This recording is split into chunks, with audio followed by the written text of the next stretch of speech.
பிதாவாகிய தேவனாலும் கர்த்தராகிய இயேசு கிறிஸ்துவினால் உங்களுக்கு கிருபையும் சமாதானம் பெருகுதாக. நாளிலும் கூட நமக்கு ஜீவனை தந்ததும் அல்லாமல் தயையும் பாராட்டினார் அல்லவா? அவரை துதிக்கலாமா? பாதை தெரியாத ஆட்டை போல, பாதை தெரியாத ஆட்டை போல அலைந்து உலகிலே நல்ல நேசராக வந்து என்னை மீட்டீரே. நல்ல நேசராக வந்து என்னை மீட்டீரே. கலங்கினேன், நீர் என்னை கண்டே, பதறினேன், நீர் என்னை பார்த்தே.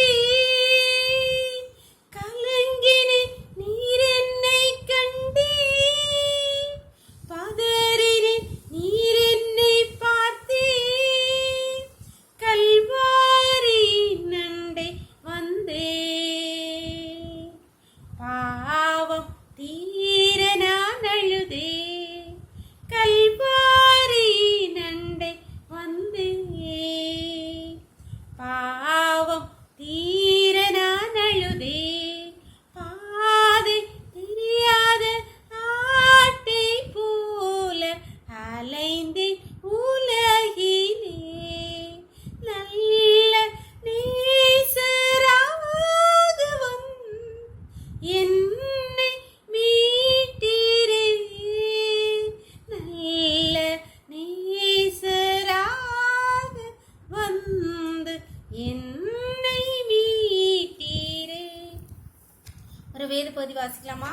சங்கீதம் 69:35 வசனம். தேவன் சீயோனை இரட்சித்து யூதாவின் பட்டணங்களை கட்டுவார். அப்பொழுது அங்கே குடியிருந்து அதை சுதந்திரித்துக் கொள்வார்கள்.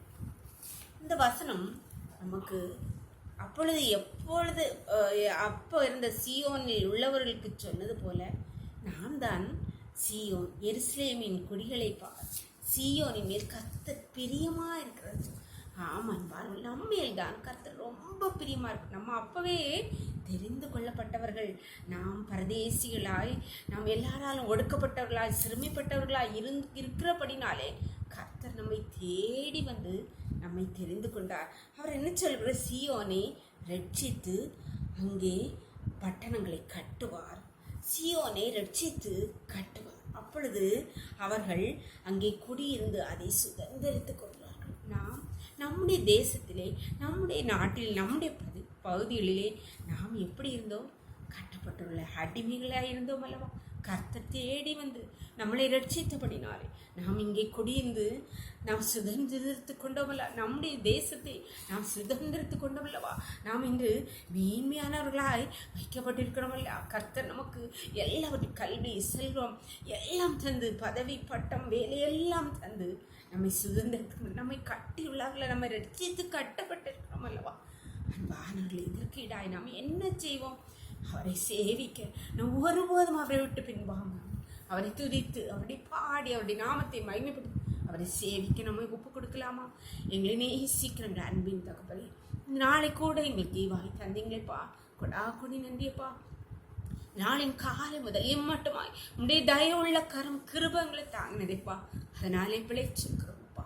இந்த வேளையிலும் அடியாளோடு இணைந்திருக்கிற ஒவ்வொரு பிள்ளைகளும் கருத்தில் தருகிறோமப்பா. எங்கள் முன்னோர்கள் இருந்த நிலைமை நாங்கள் அறிவோம் கர்த்தாவே. அப்பா, சீயோனை ரட்சித்து நீ கட்டுவீரே அப்பா. நாங்கள் குடியிருந்து சுதந்திரித்து கொண்டோம் அப்பா. ஆமாப்பா, எங்களை நீர் ரட்சித்தீரல்லவா, எங்களை கட்டினீர் அல்லவா, எங்களை சுதந்திரிக்க பண்ணினீர் அல்லவாப்பா. நன்றி நன்றி அப்பா. எங்களை முண்டை கருத்திலே தாழ்த்தி தருகிறோம் அப்பா. ஆண்டவர், இன்னும் ரட்சிக்கப்படாதபடி அப்பா உண்மை விட்டு பின்வாங்கி இருக்கிற ஒவ்வொரு பிள்ளைகளும் கருத்திலே தருகிறோம் அப்பா. ரட்சிக்கப்பட்டால் ஒழிய நாங்கள் கட்டப்பட முடியாதப்பா, நாங்கள் சுதந்திரிக்க முடியாதப்பா. நாங்கள் எங்களை ஒவ்வொரு கருத்திலே தருகிறோம் அப்பா. எங்களை ரட்சித்துக்கொள், எங்களை கட்டுவீராக, எங்களை சுதந்திரிக்க பண்ணுவீராக. உடைய கருத்திலே தாழ்த்தி தருகிறோம். இந்த ரொக்களை மூடி மறைச்சுக்கோங்க. சகல துதி, கனமும் வல்லமையும் பலனும் ஞானமும் எங்கள் தெய்வாதி தேவன் ஒருவருக்கே செலுத்துகிறோம். இயேசுவின் மூல ஜெபங்கள் நல்ல தந்தையே, ஆமென். God bless you. கர்த்தர் உங்களை ஆசீர்வதிப்பாராக. ஆமென்.